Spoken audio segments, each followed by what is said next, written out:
So welcome everybody for our game theory seminar, weekly game theory seminar. It's a big pleasure today to have José Correa from Universidad de Chile, the CMM, the Centre de Mathématiques, Centro for Mathematics and Modeling. So José, I know José since before even he started his PhD, when he was doing an internship in École Polytechnique in France. And for all people that are connected by Teams, please close your microphone. That would be great. And then if you have questions, then we can take them during the presentation. And thank you for being here to all people not here in Rabat. So we are in Rabat, beautiful weather, great audience, and great speaker. So coming back to José. So José did his PhD at MIT in operations research. And after that, he came back to his home country, Chile. And from then, he started doing working in many areas, in particular game theory. And now he's going to present a work on social choice related to things I like and to something Michel Balinski, who was my co-author for many years, was doing. In fact, José, when he was at École Polytechnique, he did his internship with Michel Balinski, which is kind of amazing. So now I'm going to give him the floor and hope you will enjoy his talk. Thank you. Thank you, Rita. I think I have a microphone. So yes, I was coming from South America, so it's the summer there, very nice summer, and Rita asked me, okay, why don't you come to Morocco in the winter? And I was very worried about it. But I'm better now. Right? So the weather here is actually very similar to central Chile, I think. Very similar. So I'm very happy about it, and I like it. Nice. So this is joint work with a number of people. So Paul Goltz is a recent hire in Cornell University. Ulrike was a postdoc with me, and she's now an assistant professor in Eindhoven. Jamie is finishing his PhD at Harvard, and I think still looking for a job now. And Victor is a professor at the Catholic University in Chile. All right, so my talk will mostly be examples, and I'll try to illustrate the kind of questions we're interested in the form of examples. So, that's a problem. How do you make it work? It doesn't? It was working. It was working? Yeah.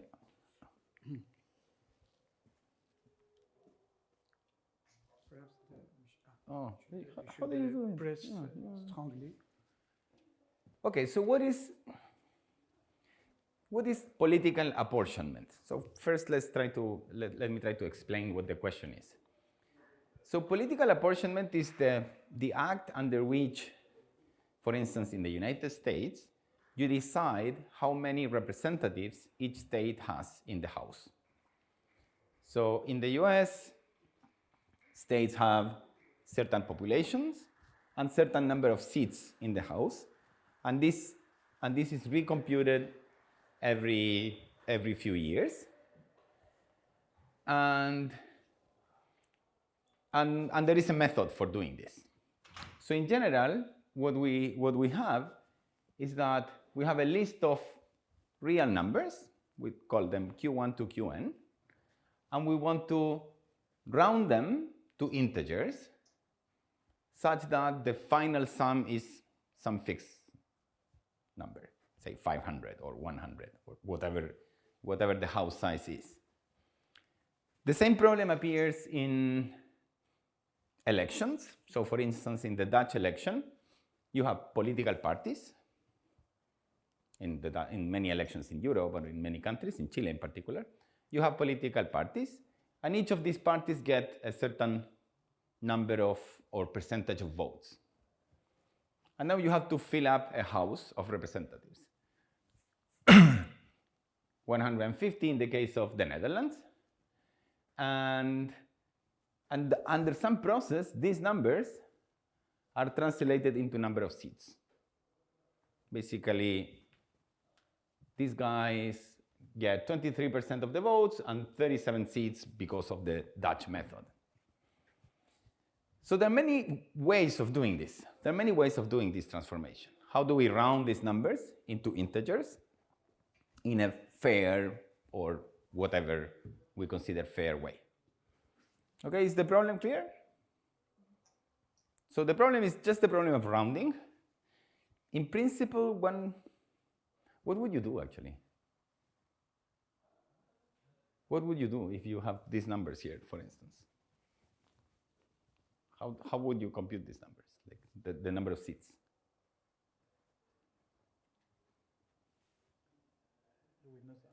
No, you know everything here, so Rida, come on, don't cheat.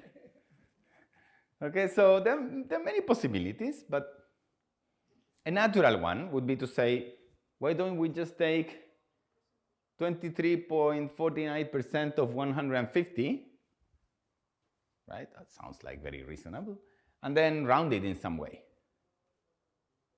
right? And then this is not going to give an integer, of course. So we need to either round it up or down. Okay, very nice. So this is probably the most natural way of solving this problem. The problem is that the rounding is very complicated. Like how to round is not obvious. And it's also very important because even though the numbers are going to be close, this is true when you have 23% of the votes. But when you have 0.68, is the difference between having or not having representation. And furthermore, many political decisions, at least in Chile, but I think in many countries, are made by very small margins. The difference between the approval and rejection of a certain law many times is 2 or 3 votes, very often. So one more vote, one less vote is not insignificant. It's very important. Again, maybe I should stand on this side. Oh, there you go. So let us take one method, which is the Hamilton method. It's very much what I just described. So we have parties. Let's say we have 6 parties, and they have a certain number of votes, and we have a house of size 11. So there are 11 seats.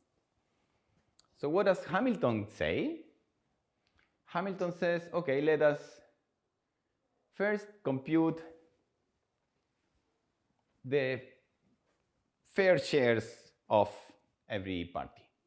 Okay, I'm going to talk about parties, but it's the same as we talk about states or any kind of representation in any kind of system. It's not really so important. So you take number of votes divided by the total number of votes times the target's house size. This gives you a number. This gives you a fractional number. And this is what I plotted here. So we started with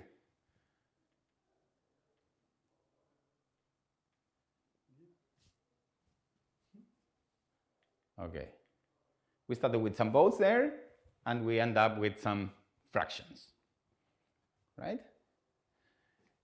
Now, Hamilton says, first, there's something everyone has to get, which is their quota. Okay, so the quota is going to mean that you get either the floor of this number, which is computed, or the ceiling of this number. You shouldn't get more, you shouldn't get less. Okay? So this is not true in every system. Actually, it's not true in most systems used in the world. Okay? And for good reasons, But this is very natural to say we want to impose. In this case, what this would mean, it means that you first start and allocate 1 seat to the first party, 2 seats to the second, 2 to the third, and so on. You allocate these seats. And now you get some reminders, right? You get these quantities here that are reminders that add to an integer, and where in this case they add up to how much? 3, I think. They add up to 3, and you need to assign these 3 seats to these guys in some way.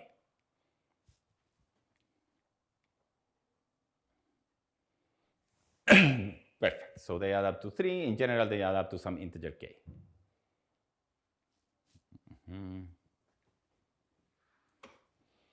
Okay, so Hamilton method, which is very natural, is to say, let's take these residues, these fractional parts, and find the solution that takes the k largest of these guys. So here we look at the residues of all these people, of all these parties, and we say, I don't know which are the 3 largest, like this, and that. And we assign them there. This is equivalent, just for the optimization people, this is equivalent to find the solution, the assignment, that minimizes the distance from the integral assignment to the fractional solution. And it's equivalent to minimizing actually the square of the distance or any monotone function of the distance.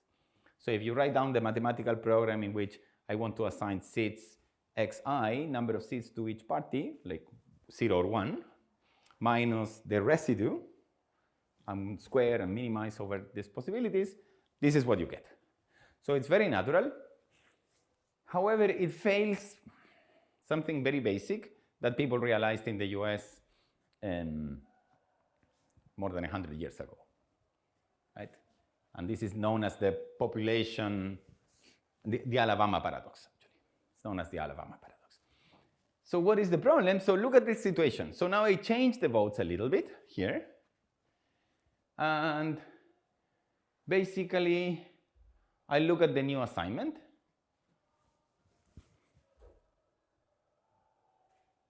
So what happens here? What is strange?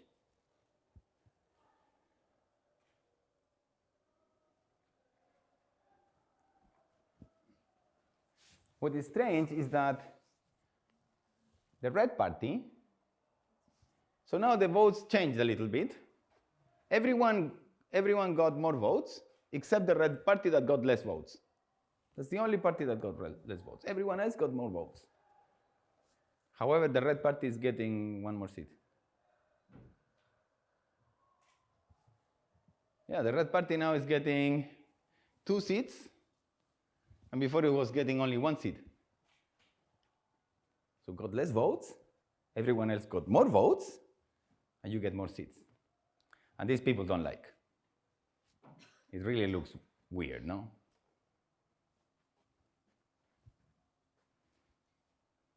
Yeah? It's very strange, no? But okay, it happens. And this is a situation that can happen. And actually, there is a famous theorem by Balinski and Young from 82 that says that no method that satisfies quota, nothing that satisfies quota, also satisfies population monotonicity. So if you want to satisfy this axiom of population monotonicity, you understand the axiom now, no? I guess, like, population monotonicity would mean that if my party gets more votes or more population and the rest of the party gets less, then I get more seats, or at least I don't decrease the number of seats. Okay, this is population monotonicity. No quota compliant method is population monotone. Okay, so this actually drives the space of solution methods to be something else. So, however, there is a way around. One way around is to forget about quota, of course. Another way around is to use randomization. And this is what I want to talk about mostly when I can make this work. Okay, so Grimmett came up with the following idea. So this is 20 years ago. The question is, again, we have all these residues. We want to stay with quota compliant methods. We want to stay with quota, and we want to find a good rounding of the reminders.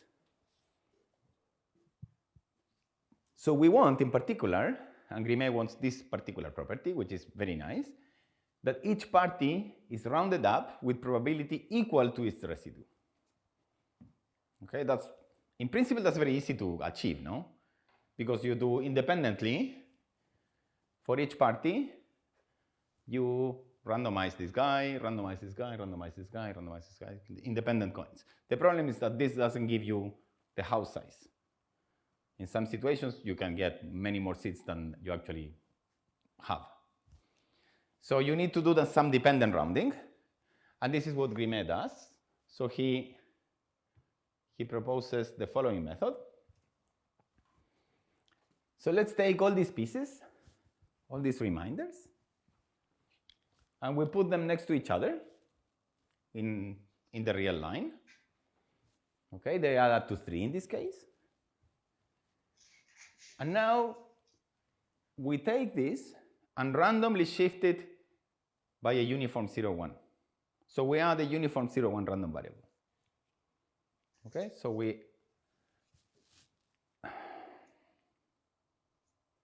if we add a uniform 0, 1 random variable with probability, okay, so we add a uniform 0, 1 random, this is, there you go. So we add a uniform 0, 1 random variable, and we look at which party is cutting the integer points. So which party is cutting at 1, at 2, and at 3. And these are the 3 seeds that we're going to assign. Okay? So now it's clear, since I add a uniform, I do a random shift here, it's clear that the probability that this party, so the red party here, gets a seed is equal to the length of its interval. The probability that this other party gets a seed is equal to the length of the interval. So the proportionality is guaranteed. And it's also guaranteed that you assign at most 3 seeds, because it's an integral assignment. Great. So in this case, we can actually compute the probabilities. So with probability here 0.1, you will get these 3 guys. These 3 guys. With probability, you can compute the whole distribution here. With probability another 0.1, you will get the green, the purple, and the orange. With another 0.3, you will get those 3 guys there. With 0.3, again, you will get those 3. You see, depending on what your random variable is, you will get different solutions. And I think these are, here we add up to 1, I think. Right, so here we have all this space. So with this probability, these 3 guys are chosen. With this probability, these 3, and so on. Okay?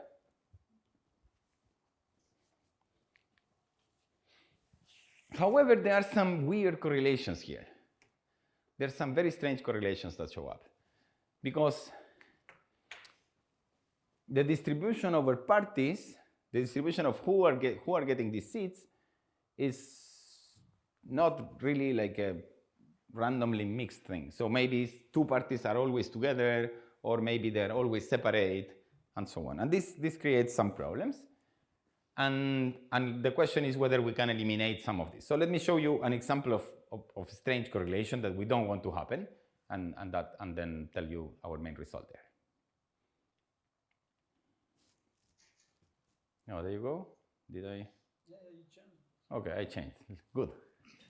So suppose this was our situation, but now there are actually 2 coalitions. Okay, so the parties are divided into 2 blocks, the blue and the red guys. Okay, so from the integer part of their quota, the blue were getting 3 seats, and the red were getting 5 seats. The red coalition is stronger in general, right? And under this situation, there is no way the blue coalition will control the house. In no one of these cases, the blue coalition gets 3 seats. To control the house, you need 6 seats, because the house is of size 11. And under no situation, the blue coalition gets 6 seats, right? Now, suppose something changes. The red guys get more votes, 0.2, 0.3, 0.1 extra. The blue guys get less votes. This guy decreases by 0.6. Okay. Now we do the same method, but now this is the situation when we use the same Grimmett method. And now with probability 0.1, the blue guys control the house.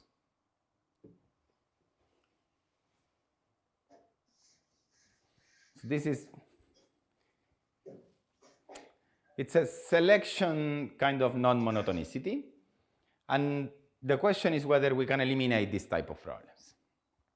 Okay? And the answer is that we can, but it's not obvious how to remove it.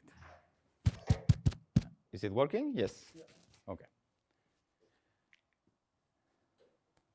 Okay, so can we eliminate this situation? And the answer is yes. And for that, I will introduce the notion of selection monotonicity. Okay, so this is what we want to prove that we can achieve. So the rounding rule is exactly what I described. The math is not very important here. The rounding rule is really, it's a method, it's a mapping that takes all these residues, all these different PIs that I call, like the QI minus its integer part,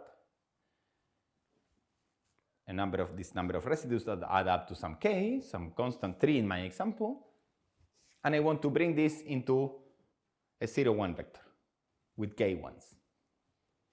Okay, so this decides who gets the additional seeds. We will impose that the probability that is ex ante proportional. So ex ante proportional here, it means exactly that. So again, we do the same as in Hamilton. So the lower part, the lower quota, we assign to everyone, and we only care about the rounding of the fractional part, no? And now we want that the probability that a certain party is selected, S is my selected set, is equal to Pi, so their residue. So I want this ex ante proportionality. But it's going to be ex ante, not ex post, right? Ex post, some people will get it, some people will not. And now what is selection monotonicity? Selection monotonicity means the following. So if I have two vectors, two population vectors, think of this, or votes vectors, one bigger than the other in T, and the reverse inequality outside T. Okay, so we have our votes. In some set, they got more votes. In the complement of the set, they got less votes, less than or equal, or more than or equal, of course.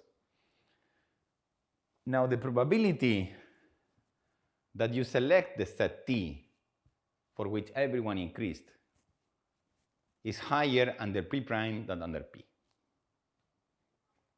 Okay, this is very natural. This didn't happen in our example, right? So in our example,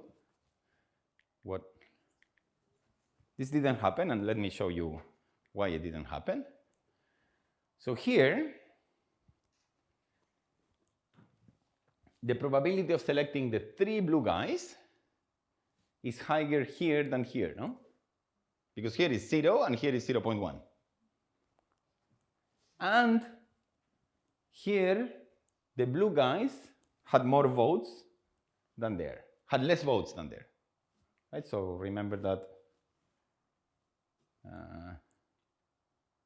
Wait, where is it? Yeah. So remember that this was the change in the votes. So the blue here get less votes, the red get more votes, and despite this,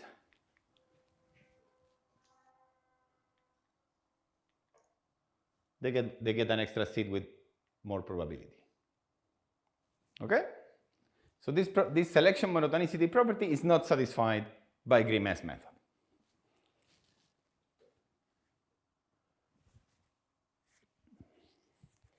But there are many rounding methods, and the question is whether there is one that satisfies it, because why are we going to round according to Grimmett? There are many, like in the computer science community, people doing approximation algorithms and things like this use rounding methods like all the time.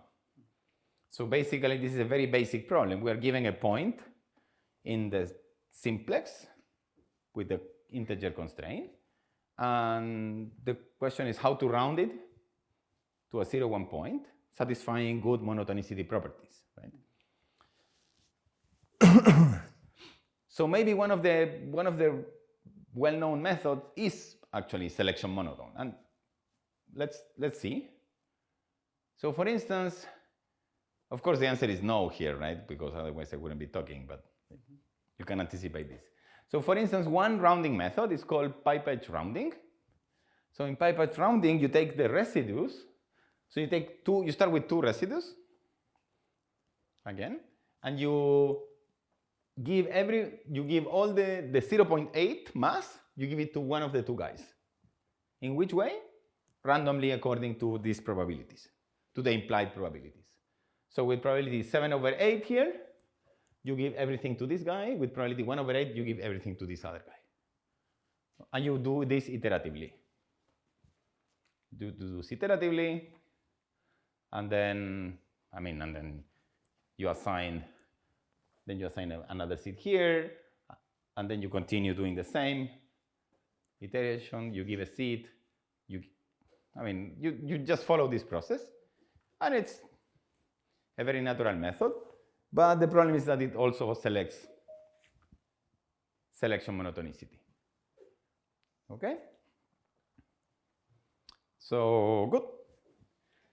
Another method is what's known as conditional Poisson rounding. You know what this conditional Poisson rounding is? No? I was referring also of your paper. So what is conditional Poisson rounding is the following. So we find some value. So we have these probability vectors, right? And it would be nice that the probability of selecting a set is just the product of the PIs in this set, right? So, but this is not true because if we do that, then we don't have the good. So what conditional Poisson rounding does is like you find some pi's such that the selection of each set is actually equal to the product of the pi's, but you have to find the pi's. And this is like a max entropy solution. So you want proportionality. If you just do what I said, and it's not going to be proportional, that's the problem, right? So you impose the proportionality constraints. And the values of the pi's can be uniquely determined. I mean, this is something that has been studied widely. And I think Paul proposed this method. Jamie worked very hard on this. I mean, he was almost sure that this was going to work. But eventually, he realized it doesn't. And the solution he found is like, so basically in the end, he was trying to prove that a certain expression is always positive for n equals 6 and k equals 3. And this is the expression he got. It's like a polynomial expression on the different p's. And it would have worked if all the coefficients here were positive. But they're almost all, like, you see pluses all the time. It's very nice. But, oops. But yeah, but there is a minus. You can see the minus sign there. So it doesn't work. It almost works, but it doesn't. So it's not monotone. And the actual example is given by these probabilities. It's completely crazy. I mean, this is completely uncheckable by hand. But okay, but Jamie is sure it doesn't work, so I trust him. You didn't verify by hand? Okay, so Jamie found this non-monotone perturbation, and anyhow, so This was not in your original paper, I think. no. What can you do? I mean, how can you write this as part of a paper? This does not. I mean, this method does not work. No, we mentioned it does not work, but that's it.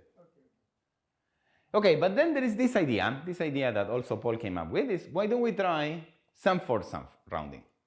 And this is a very magic method. So I mean, even if you forget everything about my talk, it would be nice that you remember what sum for something does. It's really crazy.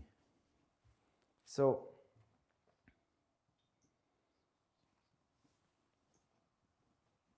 you first take your vector and sample one party, just one of them, with probability proportional to pi. Okay? And now the next parties, you round them, and not all the rest, not just the second, like all the rest. You draw each of them with probability proportional to pi divided by 1 minus pi. So this is like, if you think about it, this is amplifying the probability of taking parties with pi's close to 1. Because if they're close to 1, not only pi is big, but 1 minus pi is small, so it's even bigger. The probability is proportional to that. You always have to divide by the sum of these guys, right? So you do this, and then this, and then after you've sampled k parties, you look at the set. If they are repeated objects, you throw the solution away and restart. And if not, you're done. Okay, so this is sum for round sampling. This is a method for dependent rounding also, of course, and due to a statistician in the 60s. And it's kind of used and famous in statistics. And the main result of SUM4 from 67 proves that these methods satisfy proportionality, ex ante proportionality. So the probability that a given party belongs to my rounded set is equal to the pi divided by k, the size of the set. So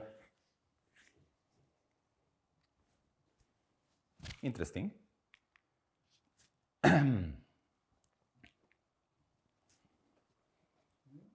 So why don't we try this method? So, and this is what we do.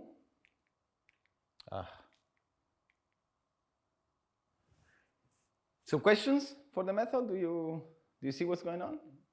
So if it's one third, you take 1/3 first time. Yeah, exactly. So half and half and half. If it's 1/3, 1/3, 1/3. If it's 1/3, well, whatever, yeah. So if it's 1/3 of the 3, so then 1/3, 1/3, 1/3, they add up to 1. So then it's kind of, so let's say it's 2/3, 2/3. If you have two, you should have 2 seats.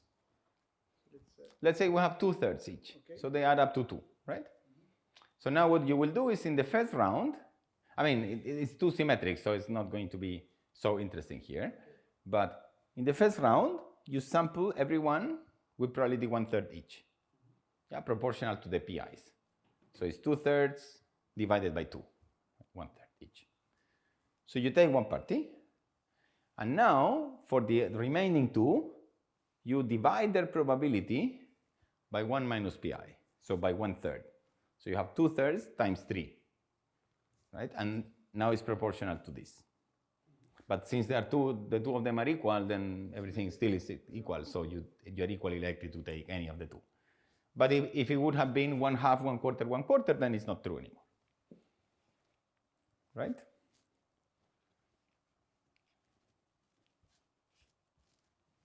But the thing is that it's with replacement. Every time I sample, I put it again, right? I resample everything. So that's why I can get different things. And I can get the same party twice. It's with replacement.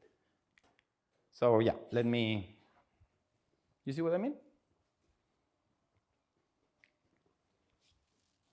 Oops. Actually, this is the probability I select some set. This is the probability I select some set.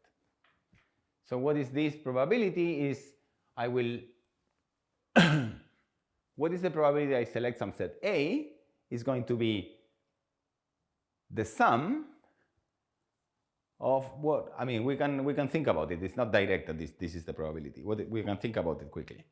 So what happens when I select, what is the probability I select a given set? So what I will do is, this will be all the possible cases down there, because remember that I throw away the solution if it's not good, right? So I need to compute the probability I select a good solution and then divide by all the possible cases. So this is what I'm doing down here. That's fine. It's the same as it's all the possible A primes that I could have gotten. And now what is the probability I select set A? Well, I need to select one of the guys first. This is proportional to pi. This is proportional to pi. And then I need to get all the other guys in A, so A minus I. And this is proportional to pj divided by 1 minus pj. But here I included I here, no? So there is a, I mean, if you take it out, then you have a pi over 1 minus pi. The 1 minus pi cancels, and you have the pi. Right? I said this. Take any I in A. You need to take this guy, pi, times the product over all guys in A but not I of pj over 1 minus pj. Right? So now this guy contains I. So if you take it out, you will cancel the 1 minus pi, and you have just the pi. Okay, so and then you sum over all i's in A, of course, because you could start with any one. Okay? And this is, and down here is exactly the probability of having obtained any other set A prime of cardinality k, which is computed in the same way. So when we do the ratio, and this is a nice technique. I mean, when you throw away solutions and then restart the process, it's a nice technique because you can always write this probability in this way. Very nice. I mean, you can manipulate this in many ways. But in the end, this function, you can call it, is some function of A divided by some summation over functions in A prime. The property we have is that the sum of the p's is k for some integer k, and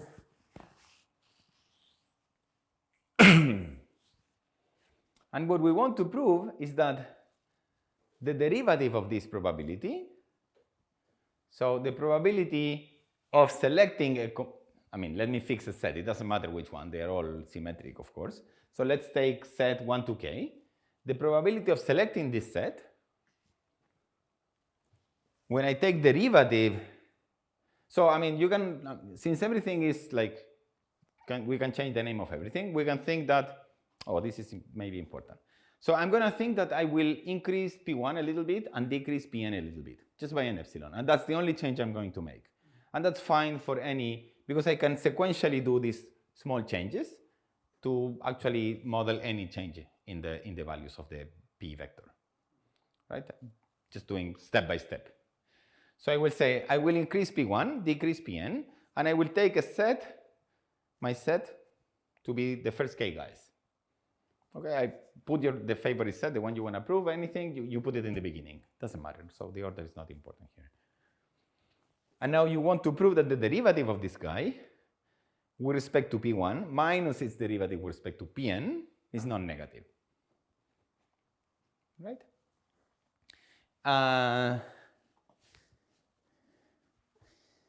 We now, I mean, we can prove that this is non-negative. I'll tell you a little bit about the proof, but not much. But we now know, actually, that this derivative is non-negative even if we don't do the difference. So even if we take the probability of selecting a given set, say the first k guys, and we take derivative with respect to P1 only, that's non-negative. And the derivative with respect to Pn only, that's also non-negative. Right? So therefore, you get the, with Pn is negative because Pn is outside. Right? So you get the non-negativity of this very easily. Very easily, I mean, the proof is even more complicated, so it's not very easily. Very easily in the sense that you don't need to do this difference. So, okay. So for this, I should say that the proof of this fact is very unsatisfying. So I don't think this is the right proof. So our current proof is not what I would like to see. I'm completely sure there is a simple and natural proof of this that may allow to prove stronger things. Okay, so that we don't know. So at this point, the main technique that we follow is to try to understand these functions. These are complicated functions, non-linear functions, but still they have some properties, and they have some relatively interesting probabilistic interpretation. And with this probabilistic interpretation, you can do things. So one technique that is interesting is this counting lemma. So the counting lemma tells you, let me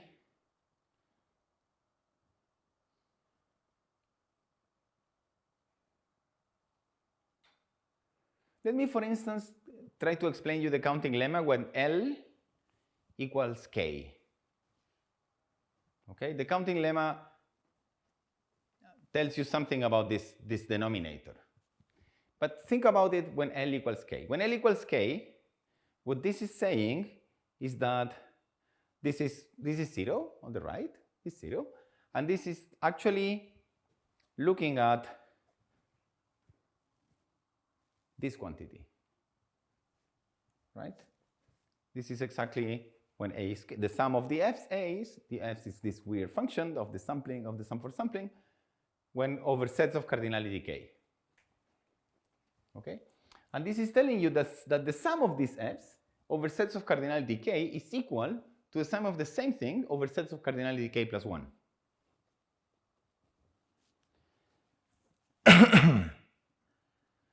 So this is very useful because when you want to prove ex ante proportionality, you actually want to work with this quantity. And now what you can do is that, I mean, this gives actually a much simpler proof of ex ante proportionality, because you can actually write the probability of selecting an element as basically this same quantity, but in the denominator you split it, and in the numerator you also split it, and you get the exact pi there. So that trick is very nice. And now you can actually extend this counting lemma for more general sets. And this is specific to this function fi. And this is specific to this function, and you need the property that the sum of the p's is k. That's also very important, otherwise it doesn't work. There is a lot of work behind this, but once you start manipulating the expressions, it becomes clear that you can get it. So basically, you have this combinatorial argument that allows you to prove ex ante proportionality. And okay, so then you can also interpret the denominator in some nice way. So the denominator of this probability is exactly the sum, all the possible sets of size k that could have shown up, right? And this can be proven to be exactly equal to a certain expectation. So take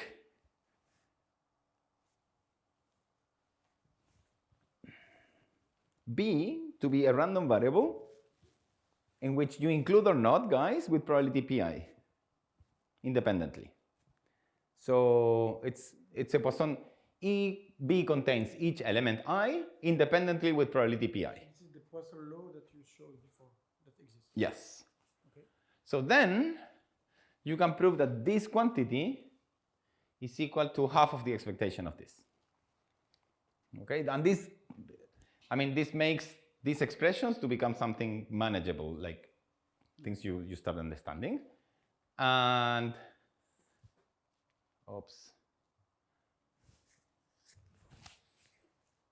and then you need some upper bounds on the denominator. Which norm do you have here? It's the absolute value.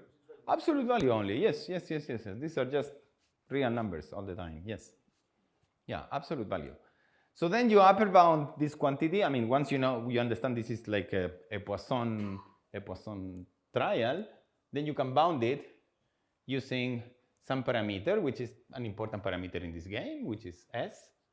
It's the sum over in the set you want to prove of the 1 minus PIs, which is equal to the sum of the PIs in the complement. Because remember that the sum of all PIs is K, right? And with this, you can take the denominator and you bound its derivative in a similar way. I mean, I'm not going to do it, but again, with something that depends only on P1, Pn, and S.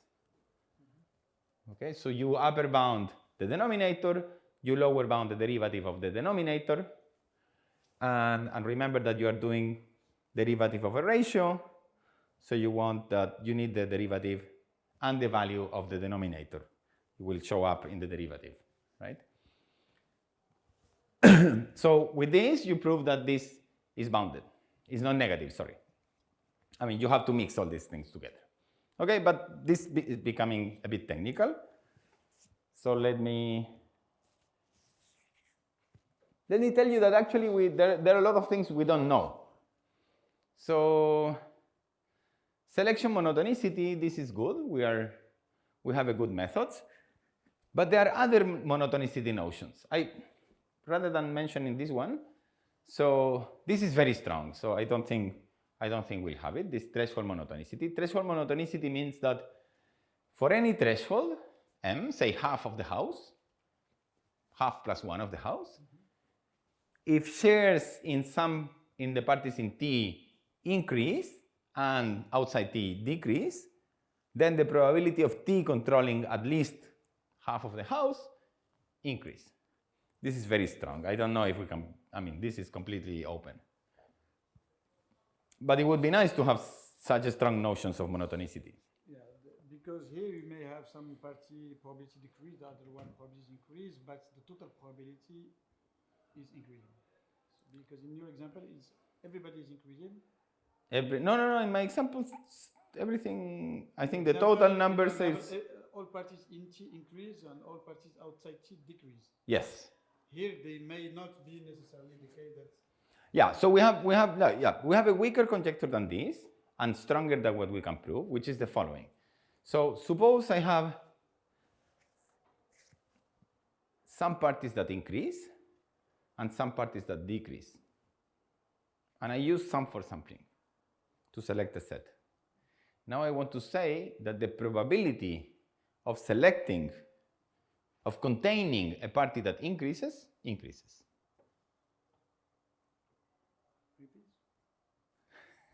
Okay, cool. So some parties increase, some others decrease, some stay the same, of course, right? I mean, let's say one party increases, one party decreases. Now, the probability of containing a party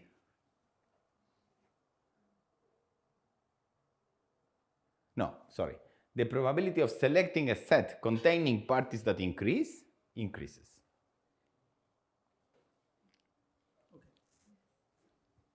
Okay? So this is a bit stronger than one we have, because what we have is like exactly for this set, everything increases, then the probability increases. Now I can select sets that maybe also have parties, things that don't move, and so on, right? And then there are even stronger notions, but Surprised that this works. I would be very surprised, but we cannot rule it out. So you don't have impossibility. We have impossibilities for some things, but for very strong. So for this one we have, for von count threshold monotonicity, we have impossibility.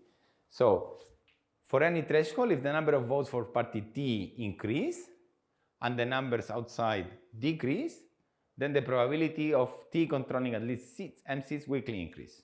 For that we have, but that's very, very strong. So threshold monotonicity, we don't know. Grimmett satisfied, but only with collisions of size 2, so that's not so interesting. And vote count threshold monotonicity, no one satisfies it. That we don't. So this is basically the picture. Selection monotonicity, then there are many other notions of monotonicity that you can define here. So there, of course, you're not going to go very, very far because, I mean, much farther than selection monotonicity, I don't think it's possible. But okay, at least we have that. And of course, there are many questions, like, and there are many other types of correlations. And you were even mentioning, Rida, some other questions that are related to this problem, in which you don't want to necessarily satisfy some monotonicity property, but some other properties, right? So I think like randomized methods are probably in electoral systems not that. I mean, I'm not sure people is willing to randomize this decision. I don't know. But there, I mean, I think there are ways around. Like if you think about some randomization that can be compensated a long time, maybe it's something reasonable. So, but whatever. If we want more fair representation, we need to use randomization in some way. So there is no way around it somehow. So, yeah, thank you. Questions? I'm happy to take questions.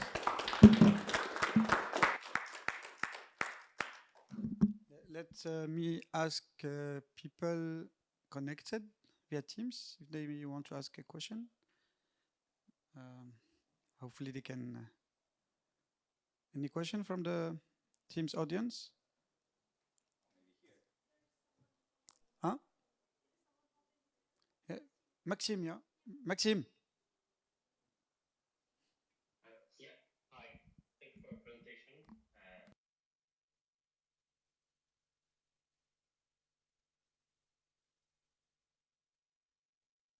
My PhD student in France. Presentation.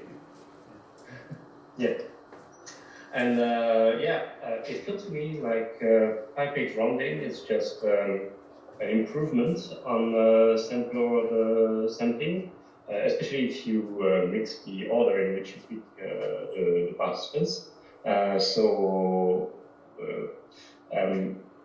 don't know if you could give an intuition on why pi-page rounding fails selection monotonicity when we mix the order of the candidates. It would be really nice because to me, it feels like it should just an improvement on sample sampling where you don't have to redraw when you draw twice the same participant. So you're saying if I use pi-patch rounding in random order, then it works, or you're saying it does not work? Yeah, to me it should work. Oh, that'd be great. Yeah, I don't know.